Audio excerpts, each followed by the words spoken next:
আসসালামু আলাইকুম, স্বাগতম জেসমিন রসোই ঘরে। আজকে আপনাদের জন্য খুবই মজাদার একটি পিঠার রেসিপি নিয়ে আবারও হাজির হয়ে গিয়েছি আমি জেসমিন আক্তার।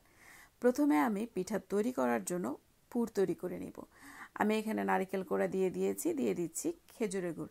আপনারা চাইলে আখের গুঁড়ো ব্যবহার করতে পারেন, তবে এই পিঠাটার ভেতরে খেজুরের গুড়টাই বেশি মজা লাগে। আমি নারকেল আর গুড়টাকে জাল করে নিয়ে পুরটা তৈরি করে নেব।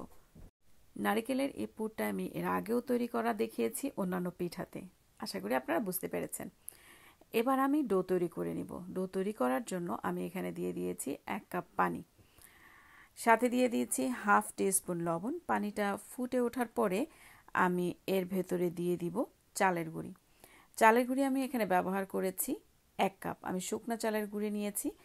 আপনারা যদি ভেজা চালের গুঁড়ি ব্যবহার করেন তাহলে পানির পরিমাণটা আর একটু কমিয়ে ব্যবহার করবেন। এরপরে চালের গুঁড়িটা পানির সাথে আমি মিশিয়ে নেব, চুলার আঁচটাকে মিডিয়াম থেকে লো হিটের মাঝামাঝি রেখে। এরপর একটু সময়ের জন্য ঢেকে রাখছি। ঢেকে রেখে এরপরে আমি আবারও একটু নেড়ে চেড়ে এবার ঢেলে নিব। হাতের সাহায্যে আমি এটাকে ময়ান করে নিব। প্রথমে স্প্যাচুলাটা দিয়ে আমি একটু সামান্য নেড়ে চেড়ে ছড়িয়ে দিচ্ছি। হালকা ঠান্ডা হয়ে আসার পরেই আমি হাতে ময়ান করে আমি ডোটা তৈরি করে নিব। এই পিঠাটা যেভাবে তৈরি করছি এইভাবে সাধারণত আমরা দুধ পুলি পিঠা তৈরি করে থাকি অথবা ছড়া পিঠা। তবে আমি যে পিঠাটা বানাচ্ছি এই পিঠাটাকে বলবো পুরে ভরা ছড়া পিঠা। খুবই মজাদার এই পিঠাটি, আপনাদের আশা করি খুব ভালো লাগবে। এইরকম সফট ডো তৈরি করে নিয়ে এরপরে আমি পিঠা তৈরি করে নিব। এভাবে ছোট ছোট করে আমি পিঠাগুলো তৈরি করব, যেহেতু বলেছি এটা পুরে ভরা ছড়া পিঠা। আমরা আগেও বলেছি আমরা যে দুধ পুলি পিঠা বানাই একইভাবে এভাবে আমি ছোট বাটির আকারে তৈরি করে নিয়ে একটু পুর দিয়ে এরপরে মুখটা বন্ধ করে দিব এবং 2 হাতের সাহায্যে রোলটা তৈরি করে নিব, ঠিক ছড়া পিঠার মতো। এইভাবে করে সবগুলো আমি তৈরি করে নিব এরকম লম্বা আকারে। সবগুলো পিঠা তৈরি করে নিয়ে এরপরে আমি এটাকে আবার রান্না করব। আমি চেষ্টা করি সব সময় খুব সহজ করে প্রত্যেকটা রেসিপি আপনাদের সামনে নিয়ে আসার। আশা করি আপনারা উপকৃত হন। আর যদি ভালো লেগে থাকে তাহলে অবশ্যই আমার চ্যানেলটিকে সাবস্ক্রাইব করে রাখবেন। আর যারা ফেসবুক পেজ থেকে দেখবেন তারা ফেসবুক পেজটিকেও ফলো করে রাখবেন। এভাবে আমি সবগুলো পিঠা তৈরি করে নিব। আপনারা চাইলে আরও একটু ছোট করে পিঠাটা তৈরি করতে পারেন, তাহলে আরও কিছু পিঠা বেড়ে যাবে। এবার আমি একটা হাঁড়িতে 1 লিটার দুধ দিয়ে নিয়েছি।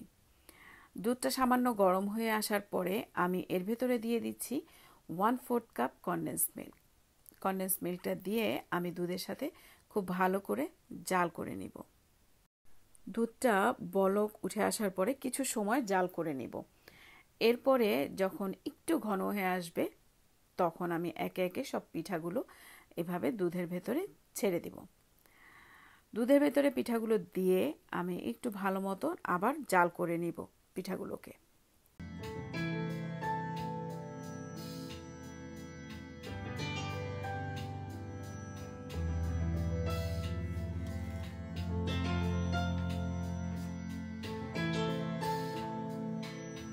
পিঠাগুলো দুধের ভেতরে ভালো করে জাল হয়ে যাবার পরে এরপরে দিয়ে দিচ্ছি আমি খেজুরের গুড়। চুলাটাকে একদম কমিয়ে রাখতে হবে। এখন খেজুরের গুড় আমি এখানে ব্যবহার করেছি হাফ কাপ। এভাবে নেড়েচেড়ে যখন খেজুরের গুড়টা গলে যাবে তখনই আমরা এটাকে নামিয়ে নেব। দেখিয়ে দিচ্ছি চুলাটা একদম কমিয়ে দিয়েছি। অনেক সময় আমরা যখন খেজুরের গুড়টা ব্যবহার করি তখন দুধটা ফেটে যায়, এই জন্য খেয়াল রাখতে হবে ভালো মানের গুড়টা ব্যবহার করা উচিত। যদি ভালো মনে হয় যে গুড়টা খুব একটা ভালো না, তাহলে চুলাটাকে বন্ধ করে দিয়ে গুড়টাকে মেশাতে হবে দুধের সাথে। পিঠাটা এভাবে তৈরি করার পরে কিছু সময় রেখে দিব ঠান্ডা করার জন্য। এরপরে আমি একটা সার্ভিং ডিশে ঢেলে নিচ্ছি। কেমন লাগলো আজকে আমার এই রেসিপিটি আশা করি কমেন্ট করে জানাবেন। যদি ভালো লেগে থাকে তাহলে অবশ্যই লাইক করবেন, শেয়ার করে দিবেন ফ্রেন্ডস অ্যান্ড ফ্যামিলির কাছে। নতুন নতুন রেসিপি পেতে চাইলে চ্যানেলটিকে সাবস্ক্রাইব করে পাশের বেল আইকনটিও প্রেস করে রাখবেন এবং যারা ফেসবুক পেজ থেকে দেখবেন তারা ফেসবুক পেজটিকেও ফলো করে রাখবেন আমাকে সাপোর্ট করার জন্য। আপনাদের সাপোর্টই আমাকে এগিয়ে যেতে সহায়তা করবে। আজ এ পর্যন্তই। আল্লাহ হাফেজ।